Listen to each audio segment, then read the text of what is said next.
Hello everyone, welcome again in my class. पिछले video में मैंने ऑफिशियल लैंग्वेज पॉलिसी के बारे में चर्चा की थी। उसी क्रम में मैं आज आगे कंटिन्यू करूंगी। In 1960, president of India formed a committee for the promotion of Hindi to the status of official language of the nation. 1960 में भारत के राष्ट्रपति ने एक परिषद का, एक कमेटी का गठन किया जिनका कार्य हिंदी को आधिकारिक भाषा के रूप में प्रमोशन करना था। और in 1965 Hindi was made as the official language of the nation and English was given the status of associate official language. और 1965 में हिंदी को देश की आधिकारिक भाषा बनाया गया और अंग्रेजी को एसोसिएट ऑफिशियल लैंग्वेज बनाया गया। In 1963, three language formula was introduced in the nation और 1963 में हमारे देश में त्रिभाषा सूत्र को इंट्रोड्यूस किया गया। और इसके अनुसार according to this formula, a student who has completed the high school education must have command of two languages besides English।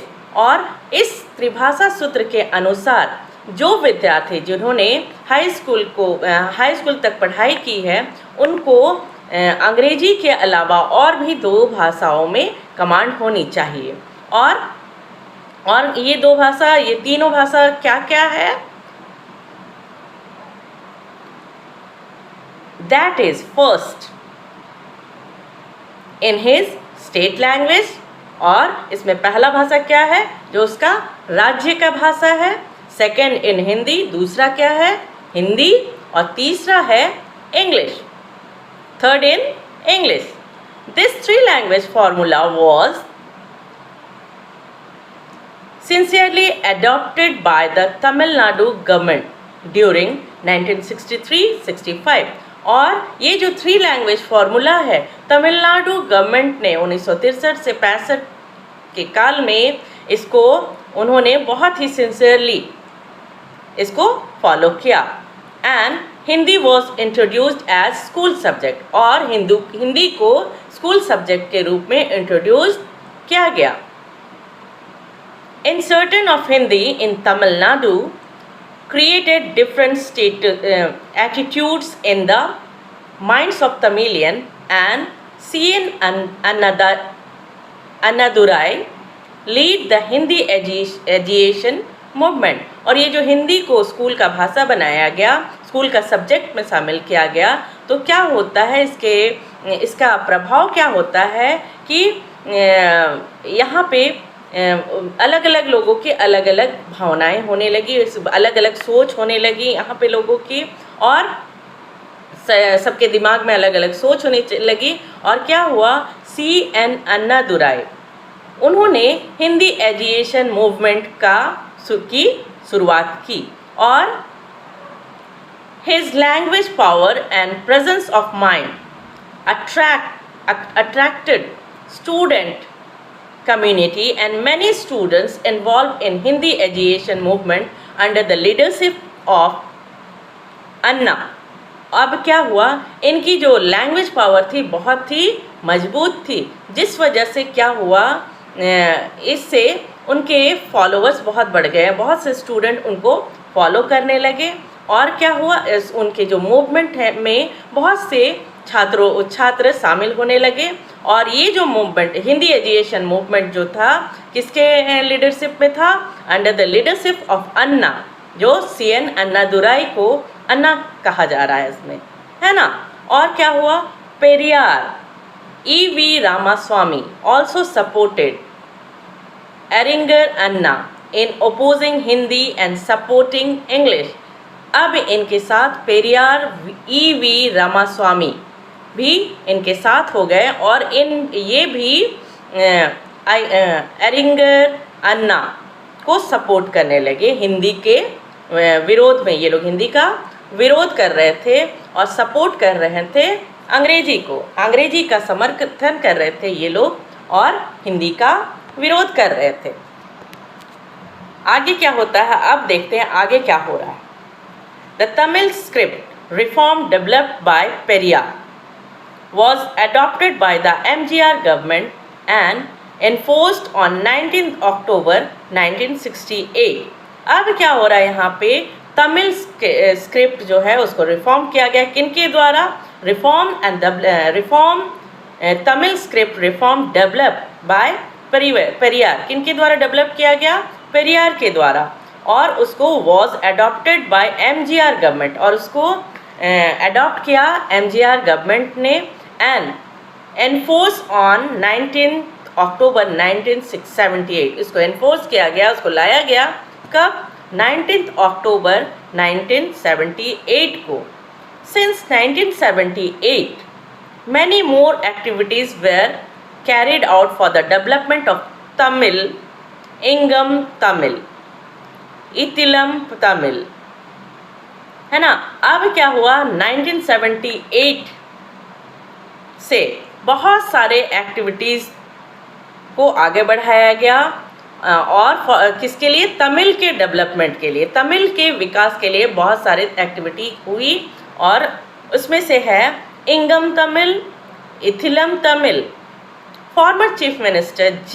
Jayalalitha decided that no student studying in Tamil Nadu should leave the school system without learning Tamil। अब उस समय की जो chief minister थी J. Jayalalitha, उन्होंने ये decide किया कि कोई भी स्टूडेंट इन तमिलनाडु में पढ़ने वाले कोई भी स्टूडेंट स्कूल सिस्टम मतलब should leave the school system without learning Tamil. उन्होंने कहा कि no student studying in Tamil Nadu should leave the school system without learning Tamil. बिना तमिल सीखे नहीं छोड़ सकते, है ना।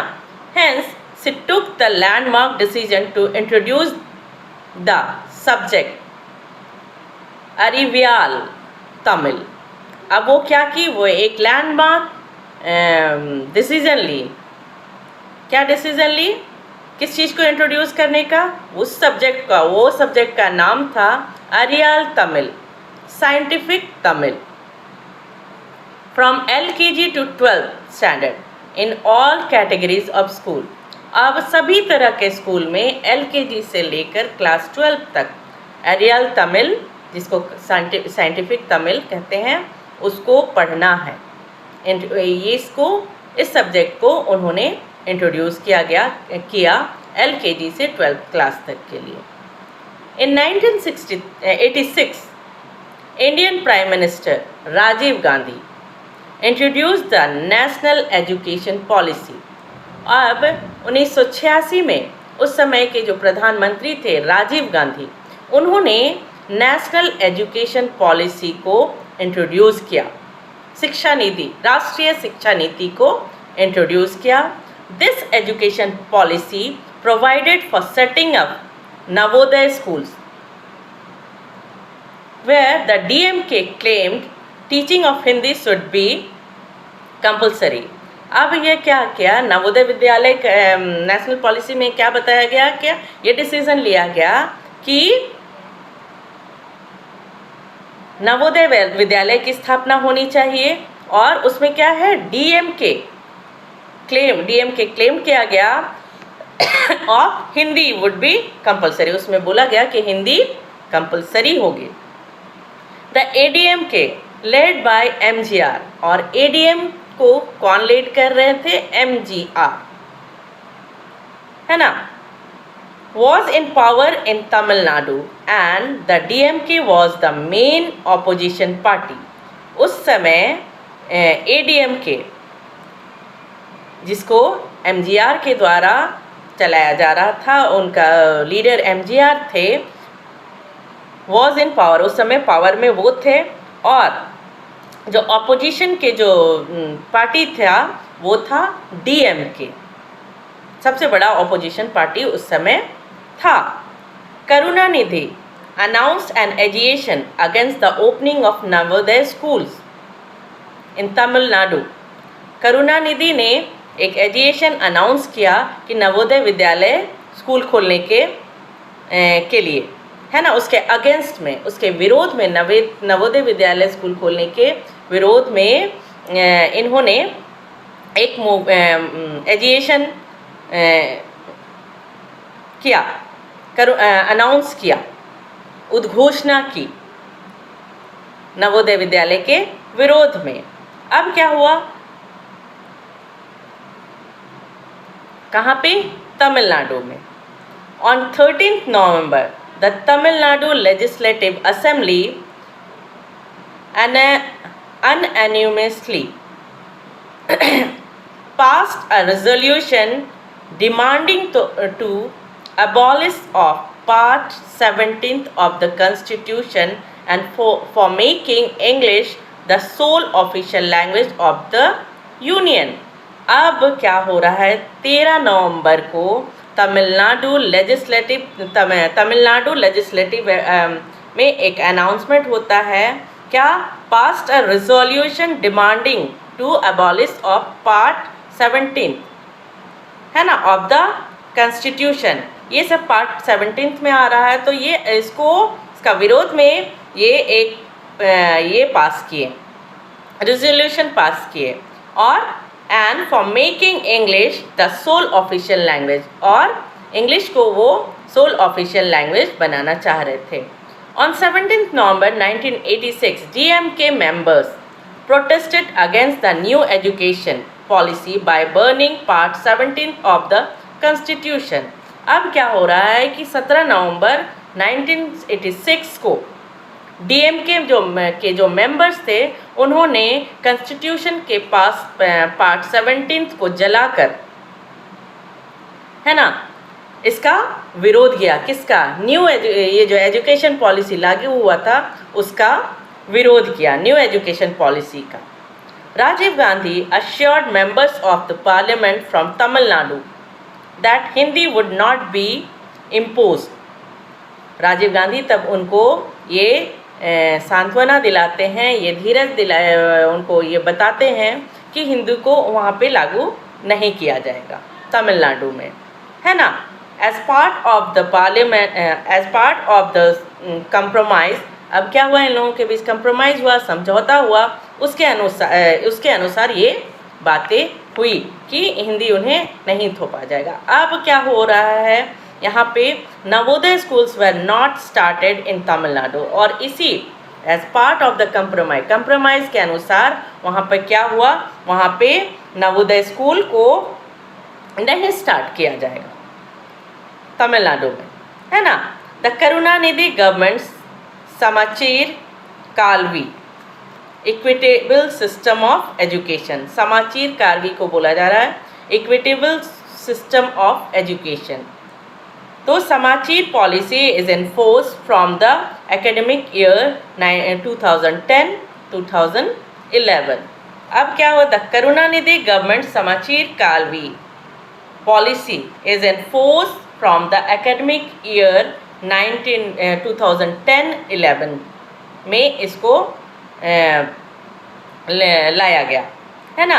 It is certain that due to the policy based on two language system, अब क्या यहाँ पर बोल रहा है, इस पॉलिसी के अनुसार जो किस पे आधारित था, टू लैंग्वेज पॉलिसी सिस्टम पे, जिसमें वो टू लैंग्वेज क्या था, तमिल एंड इंग्लिश।